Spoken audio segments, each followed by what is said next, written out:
नमस्ते दोस्तों, मैं नू। स्वागत है आपका मेरी यूट्यूब चैनल स्त्री प्रेप एमपीपीएससी में। रोज़ की तरह सुबह उठ कर के मैं चाय चढ़ाई और उसके बाद घर पे ही थोड़ा वॉक कर लेती हूँ जब तक चाय बन जाता है, और फिर मैं पढ़ने के लिए बैठ जाती हूँ।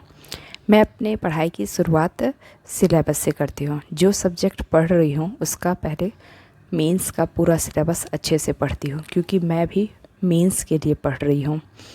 और बुक तो मैं लूसेंट ही प्रेफर कर रही हूँ। आज जैसे मैं लूसेंट स्टार्टिंग से पढ़ रही हूँ, और मैं 2 से 3 बार प्राचीन भारत और मध्यकालीन भारत को रिवाइज़ कर चुकी हूँ। और इसका मुझे बेनिफिट ये मिल रहा है कि मुझे अब आगे से अपने आप याद आ रहा है कि इसके बाद ये होगा, इसका ये आंसर होगा। और जो दिमाग में फ्रेमिंग होता है, नोट्स कैसे हम बनाएं। जैसे कहते हैं ना कि फ़र्स्ट टाइम आप पढ़िए तो नोट्स मत बनाइए, उसे 2 से 3 बार रिवीजन करने के बाद नोट्स बनाइए।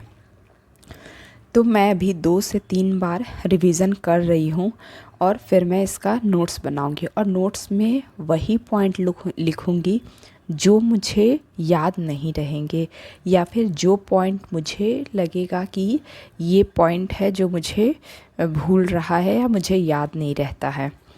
तो मैं आप लोगों को एक बात कहना चाहूँगी, आप जिस किसी भी एग्ज़ाम का तैयारी कर रहे हैं तो आप उसका सिलेबस बार बार पढ़िए, अच्छे से याद करिए, हर दिन एक बार पढ़िए। वो इसलिए क्योंकि सिलेबस हमें बताता है कि हमें कहाँ जाना है, और सिलेबस में ये दिया है कि हमारे एग्ज़ाम का रिक्वायरमेंट क्या है। इसी से हमें पता चलेगा कि जो हमें एग्ज़ाम की तैयारी कर रहे हैं उसे क्या चाहिए, तो हमें क्या पढ़ना है और क्या नहीं पढ़ना है। सबसे इम्पॉर्टेंट होता है ये जानना कि हमें क्या नहीं पढ़ना है, क्योंकि पढ़ने के लिए बहुत सारा, अब एमपीपीएससी का मैं तैयारी कर रही हूँ, तो मुझे ये पता होना चाहिए कि क्या मुझे नहीं पढ़ना है, क्योंकि बहुत सारे पब्लिकेशन हैं, बहुत सारे बुक हैं, और हर कोई अपने हिसाब से सिलेबस का डिकोड करके बुक छापे हैं या नोट्स बनाए हैं। बहुत सारा मटेरियल है। अभी सिलेबस चेंज हुआ है, तो कोचिंग वाले या फिर बुक्स के ये सब एनालिसिस सब चल रहे हैं, और बस बुक आने वाली है। मुझे एक कमेंट आया था कि मैं नोट्स बता दूं, तो मुझे आपका नहीं पता आपका कौन सा स्टेज है, बट मैं आपसे यही कहना चाहूँगी कि आप एमपीपीएससी का अगर तैयारी कर रहे हैं, आप किस स्टेज पे हैं, आप पहले ये एनालिसिस करिए। अगर आपने बुक को अच्छे से पढ़ लिया है, हर सब्जेक्ट टॉपिक को अच्छे से पढ़ लिया है, उसके बाद ही आप नोट्स पे जाएं। क्योंकि अगर आप नोट्स से शुरुआत करेंगे तो ये वैसे ही होगा कि समुंदर जैसा सिलेबस है, और बाल्टी भर पढ़िएगा और बस लोटे के बराबर ही हमें याद रहेगा। तो बेटर है कि आप पहले पढ़िए ही समुद्र के बराबर, कि ताकि आपको जो है वो बाल्टी भर याद रहेगा, और फिर वो सॉर्ट आउट होते होते आपको एटलीस्ट लोटे इतना याद रहेगा। तो मैं आपको यही कहना चाहूँगी कि बुक्स को पहले पढ़िए, उसके बाद कोचिंग के नोट्स उठाइए। बुक्स में फ़िलहाल मुझे तो नहीं पता है कि ये दृष्टि की अच्छी है या निर्माण की, बट निर्माण की 1-2 बुक मैंने मंगवाई है। तो मुझे निर्माण का लैंग्वेज बहुत अच्छा लगा, तो मुझे लगता है कि निर्माण के बाकी सब्जेक्ट की आएगी, तो फिर मैं देखूँगी मुख्य परीक्षा के लिए। तो और फिर मैं ये भी कहना चाहूँगी कि कोचिंग का नोट्स उठाइएगा। फिर क्या होता है ना कि पीएससी के एग्ज़ाम में अगर 2-3-4 साल लग जाता है, तो पहले अटेम्प्ट में हम चाहते हैं कि हम जल्दी से क्लियर कर लें, और फिर उसी की वजह से क्या होता है कि हम नोट्स पढ़ रहे हैं, फिर 1-2 अटेम्प्ट बाद समझ में आता है कि हमारा वीक पॉइंट ये है, स्ट्रॉन्ग पॉइंट ये है, फिर उस पर काम करते हैं, फिर हम बुक पढ़ते हैं। तो उससे बेटर है कि हम शुरुआत करें बुक से, बुक पढ़ें, अपना सिलेबस के साथ साथ बुक पढ़ें, और फिर नोट्स पढ़ें, या फिर उसके बाद टेस्ट लगाएं। ये सब प्रोसेस करते हुए खुद को प्रिपेयर करें। और अब मैं अपना एमसीक्यू सेशन स्टार्ट करती हूँ। तो मेरा फर्स्ट क्वेश्चन है कि स्वामी महावीर की भिक्षुणी संघ की प्रधान कौन थी। मेरा सेकंड क्वेश्चन है, किन 2 जैन तीर्थंकरों का नाम ऋग्वेद में मिलता है? मेरा थर्ड क्वेश्चन है, स्थूलभद्र के शिष्य का क्या नाम क्या कहलाए? मेरा चौथा क्वेश्चन है, भद्रबाहु के शिष्य क्या कहलाए? मेरा पांचवा क्वेश्चन है, प्रथम जैन संगीति जो है किनकी अध्यक्षता में हुआ?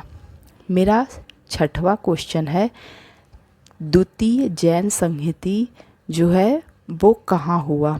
मेरा सातवां क्वेश्चन है, जैन धर्म किसकी मान्यता नहीं है?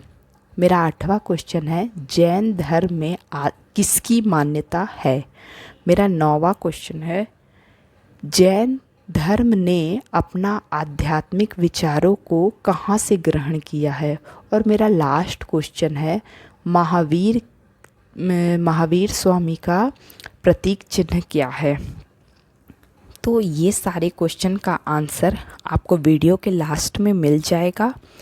और आपको मेरा ये एमसीक्यू का सेशन कैसा लग रहा है, और इसमें मैं आपसे क्वेश्चन पूछती हूँ तो आप रिकॉल भी कर पाते हैं और आपको इंटरेस्टिंग भी लगता होगा, क्योंकि आप भी पढ़े होंगे लूसेंट। चाहे किसी भी एग्ज़ाम का तैयारी करिए, लूसेंट तो फर्स्ट प्रायोरिटी की, लूसेंट आपको अच्छे से पढ़ना ही है।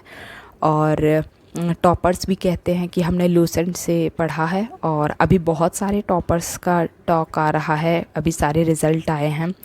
तो कुछ टॉपर्स ने तो सजेस्ट भी किया है कि आप लूसेंट को बहुत अच्छे से पढ़िए, क्योंकि लूसेंट में बहुत सारा फैक्ट है, बहुत अच्छे से आप लूसेंट प्रिपेयर करिए। और लूसेंट में इतना मतलब अच्छे से दिया हुआ है कि प्रीलिम्स के लिए तो बहुत हेल्पफुल है, और मेंस के लिए भी काफ़ी कुछ प्रिपेयर हो जाएगा। और मैं इतनी बार पढ़ रही हूँ ना, तो मुझे रिकॉल हो रहा है, पढ़ाई हो रहा है, अच्छा लग रहा है बार बार पढ़ कर के कि मुझे याद हो रहा है। इसके मैं टेस्ट दूंगी तो मुझे क्या है, मैं एक दो टेस्ट भी दी हूँ तो मेरे एक दो क्वेश्चन रॉन्ग हुए हैं, बट मेरे मतलब सारे क्वेश्चन सही थे। और मैं आपको भी कहूँगी बार बार रिवीज़न करिए, और तभी आपको याद रहेगा। और आप मेरे इस वीडियो को कैसा लगा, और मेरे सारे वीडियो को देखने के लिए और उसे बहुत सारा प्यार देने के लिए बहुत बहुत धन्यवाद।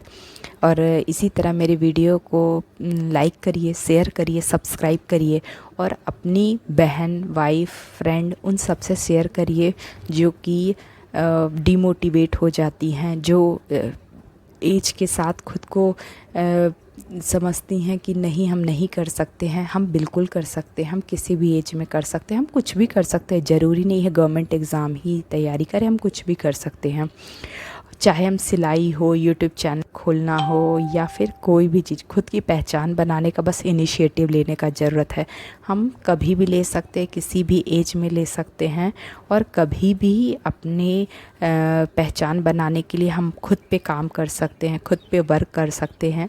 और मेरे क्वेश्चन का आंसर आपको यहीं मिल जाएगा। Thank you.